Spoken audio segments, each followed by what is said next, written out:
Logoni ya Excellency, Billion Excellency baby Anji Kolelo Kachakod, wela bwana ni noma sana za. Ashufu wakanyanya kwa Ramugi Sapar, Marudhiambo weche manyeni biro nika Dimbas. Radio Ramogi, Karchunjaluo.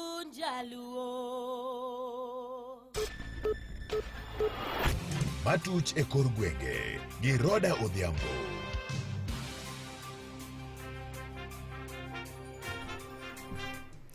Machiegni jalupo gai marubila Eliud Lagat ogoyo bade piny kaluwore gi liet mabende biro ewi nek mar Albert Ojwang e tesend obila ma Nairobi Central mabende nitiere boma ma Nairobi. Jalupo gai marubila Eliud Lagat ogoyo bade piny kaluwore kod seyo kata sund mabende osebiri kisunde godo mar mondo gwe tao kaluwore kod neka mar Albert Ojwang mondo chiw thuolo bende ne timo nonro makare ewi tho mar Albert Ojwang. Mai biro manaseche machuoka tok jatend migao mar arita kwe maiye Kipchumba Murkomen bedo atwak kod jofuambo e pacho kae kabende olero chal mar arita e pacho kae. Bende apisi mar jamin wach kata jamin buche onyiso doni OCS matesendo obila ma Central Samson Talam ne odonjore gi neno monego tigo de nonro e wi nek mar Albert Ojwang. Jamin buche owacho ni Talam mabende chungne tesendo obila no ne ochulo jalno mabende no ketho tipo mar wang dede kata CCTV gino mabende wacho ni en ataro mar chik. Jamin buche bende olero ni simb Talam osekaw mar yango tudruok mabende no bedo kalure kod nek mar Ojwang. Jamin buche koro dwaro mondo mede dine Talam kuom ndalo 21 mar mondo ochiw thuolo ne nonro ewi nek mar Ojwang. Bende komachielo en ni jatend migao mar arita kwe maiye Kipchumba Murkomen koro dwaro mondo tesendo bila duto te pacho kai obed kod wang dede kata tipo mar CCTV mar yango gigo mabende dhi nyime tesendo bila duto te mabende nitiere e pacho kai mangima.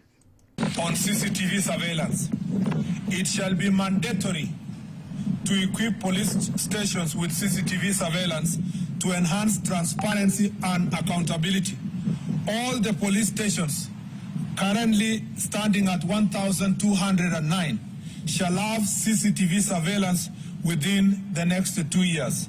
We shall be making proposals to Parliament to enact laws that criminalize tampering with CCTV cameras.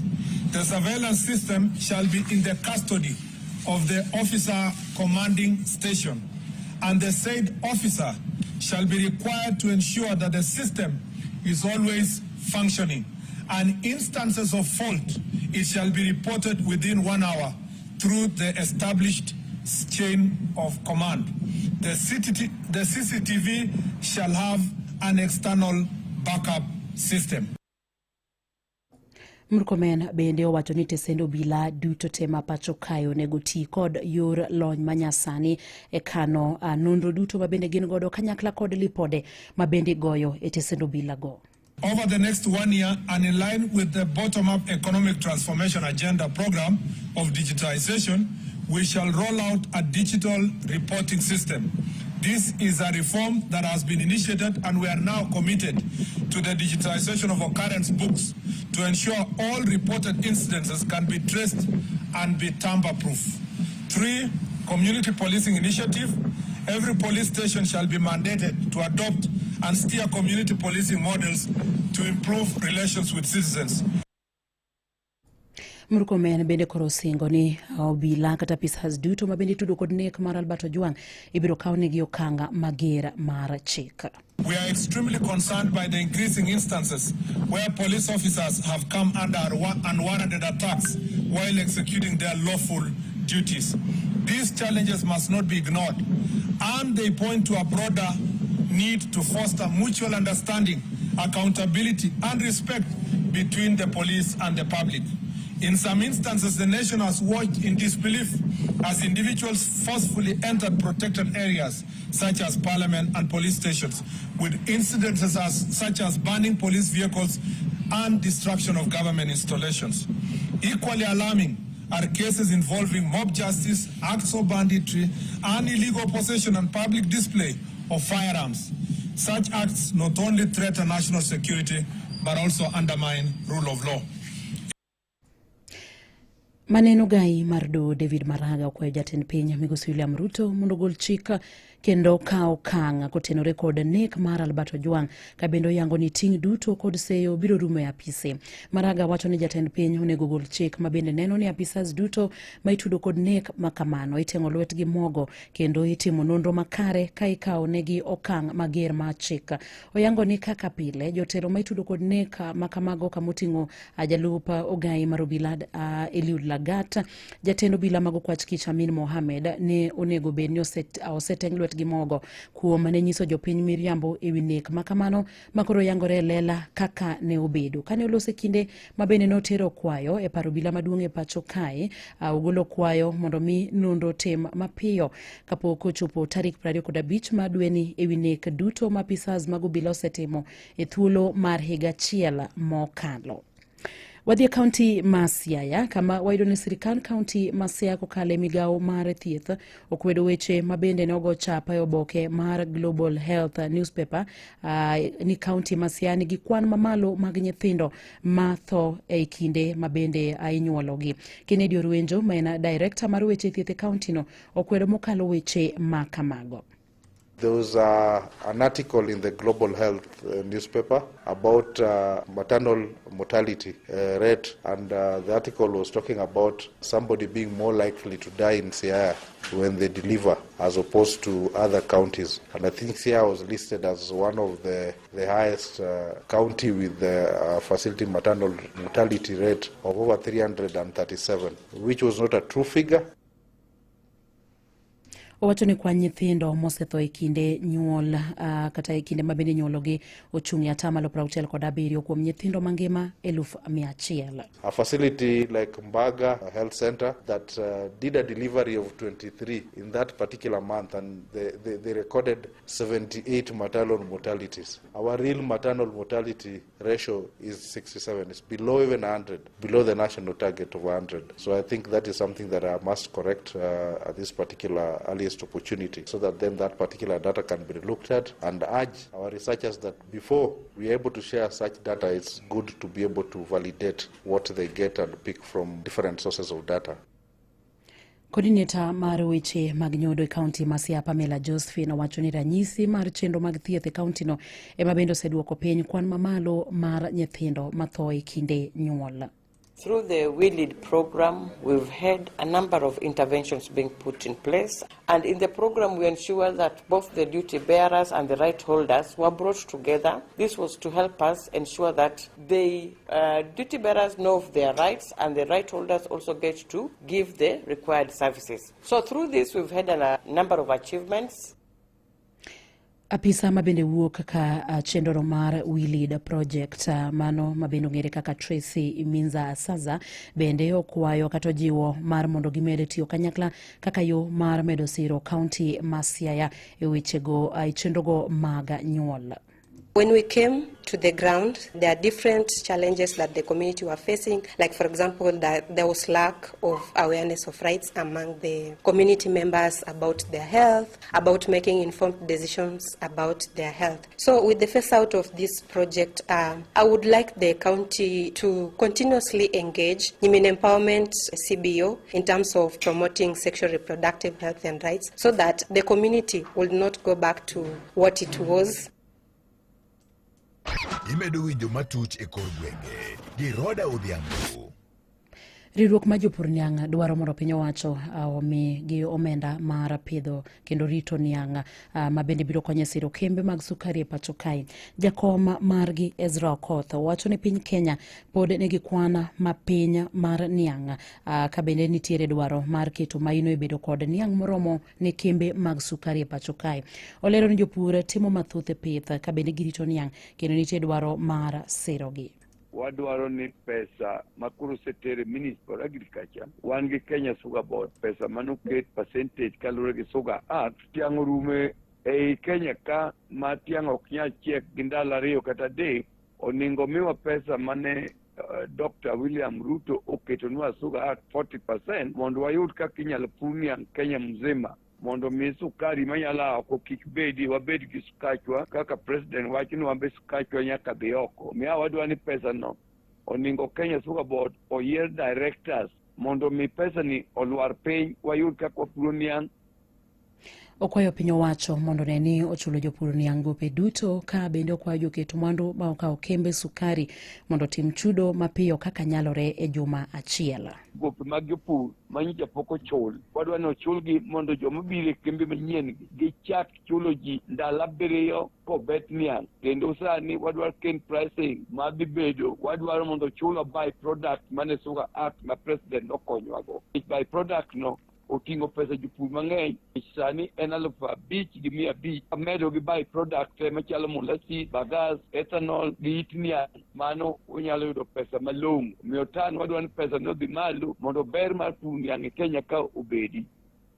Mane mabendo kelo giko mag weche matuche kor gwenge gi lak seche gi watudo koromo saa 11 kod saa 12 ne weche manyien e yo machuok, to koromo kanyo saa 1 kod saa 3 ne weche manyien e yorno mar adimba.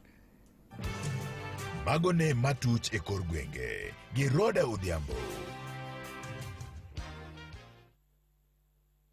Here we go. Binjari mtokni kata boda boda, wan kod wach maber ni in. Sani koro nitie platform manyien mayangi kendo chulo kindani ma isebedo ka itimo. Machiegni e Wigo wagendere pewa, wayangi kendo wachulo tiji matek misiko itimo. Mondo iriri kodwa kawuono gima itimo yot mokalo. Bedo na kod obok mag PSV license, good conduct, insurance mopuodhi, ID kod logbook mari. Wabiro pudhi monge chiedh nadi moro amora. Riemb seche ma idwaro kendo yudo commission kaka driver maber. Download Wigo app kawuono e Google Play Store kata App Store. Benyalo ndiko ote machuok ni Wigo kasto iro namba mar 20425. Wigo. Here we go. En mana kinde matin nyaka kambi mar Coca-Cola nyocha kelnu kampen mapek mar Shika Mzito. Gi thuolo machalo kama kendo koro kambi mar Coca-Cola duogonu kod kampen onogo kama gibiro wuodhe e kaunti duso saa 4 mantiere e gwenge mag Nyanza. Bedo mzito kikawo skoti mar Coca-Cola kod nengo moyweyo kendo iloyo omich mo odhuro. Mondo iyud mathoth tudri koda Kasuku Rafaeli e chenro ma donze wuok tich nyaka tich abich mondo wabed mzito kanyakla. En mana mzito kod Coca-Cola e chenro ma donze Ramogi Radio. Weche tuke e Radio Ramogi. Jalup kocha mar Nzoia Sugar Peter Jean wacho ni sani gikore mar biro rakore kod timno mar Migori e giko dira mabiro ka bang' yudo loch odiochieng' manyoro e kinde mabende ne girakore kod Mombasa United kama bende ne giyudo gol achiel kuom nono e lap mar Sudi Stadium. Giwacho ni gikore mar biro rakore e yo makare giko dira mar medo yudo loch e ligno mar NSL. Game ilikuwa nzuri na Mombasa United fanikiwa kupata 3 points. As I told you earlier, nilisema tunaenda for 3 points na vijana walitekeleza jukumu pamoja na mimi tulisukuma timu na nashukuru sana. Huo ushindi imetusukuma, hatuna pressure, hata tukienda Migori hatuna pressure. Pia tutaenda kushinda.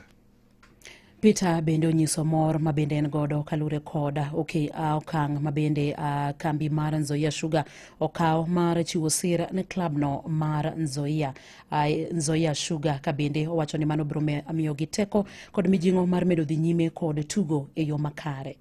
Hiyo fadhili vile waliannounce jana inaitwa Nzoia Sugar 2025 imeungana na Nzoia Sugar FC saa hii. Hiyo fadhili itatusaidia sana, na hata ungewatch game ya jana vijana pia walichangamuka, utakusikia kuna sponsorship deal na itatusaidia sana. I think hatutapoteza wachezaji kama vile ilikuwa hapo awali. Juu kama ni mishahara pengine itakuwa na hizo allowances, medication itakuwa. Sasa kwa nini mtu aende kwa timu yenye na struggle na amevumilia kwa hii time? Pia nawashukuru sana kwa pia chairman Kadenga amevumilia na ametusukuma kila wakati michango, kila wakati yeye mwenyewe anatoka ana dip in his pockets na anatupa kila kitu yenye alikuwa anaweza kuafford. Amejitolea sana, mimi nitamshukuru sana, pamoja pia na wachezaji kwa jumla, na tutajituma kama next season tutajituma na tupanda hapo juu. Giesani Nzoia Sugar okawo thuolo mar 12 kod points 39 e liga mar National Super League. Komachielo bende en jatend riwruok mar adhula e pacho kae Hussein Mohamed owacho ni kinde ma bende nodonje apisi ane okawo thuolo mar medo bero chenro mag tuke e pacho kae kamoting'o wechego mag adhula e pacho kae ka bende noloso e wang' jowi mar Citizen TV okinyi makawuono oyango ni nitiere omenda ma bende migawo mar tuke oseketo tenge mar mondo gitiek chulo gope ma bende gin godo ka bende gibro medo bero weche mag tuke e pacho kae. Where will the money come from? We're already in discussions with FIFA to see how we can access some funding from our operational costs that come from FIFA. The development fee? Some of the development fee as well. So we are looking at a structure that would work to mitigate and to help us reduce that debt. We are looking at Government of Kenya, who have been very helpful. Ministry of Sports has been very supportive. Like now we don't have an issue with the national coach. In fact, I'm happy that I've not had any situation where the coach has not been paid. Useno kwenda mokalo weche mabende liekore ni kocha mar Harambee Starlets Beldin Odemba dwaro gweta okabende wacho ni Beldin biro dhi nyime kod tayo teamno mar Harambee Starlets mar mondo gimed tugo e yo makare pacho kae. For now, we have Beldin as the national coach of Harambee Starlets. That situation has not changed, and they are performing very well in the Sakafa Challenge. And I want to just assure Kenyans, whoever the coach of the national team will be for Harambee Starlets or Harambee Stars or the youth teams, the federation's role and mandate is to give them total support, make sure that the environment they have enables them to perform. Mani mabedo kelo giko mag weche mag tuke gi elakseche gi nyinga Roda Odhiambo. Awinjo weche tuke e Radio Ramogi kar chuny jaluo.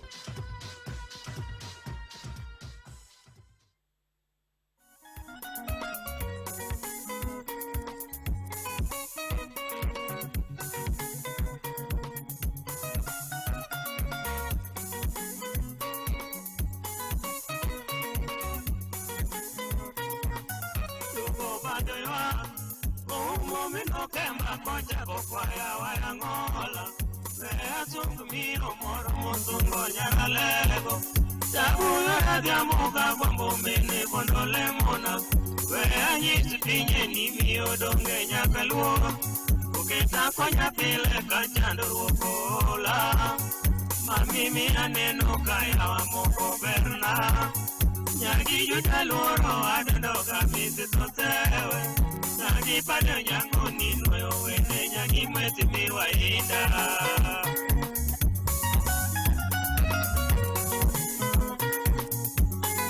Idadi sokoi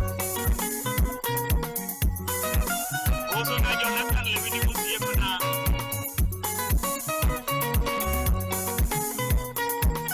Iwaja diera Tabulu natinyi balotini ojanore Mama nyagi mili ni usomu kukonge kiso Ngala nanirie kumaseni kale nyakape Zimbabwe nisomeza kutaperika bende Ichakidu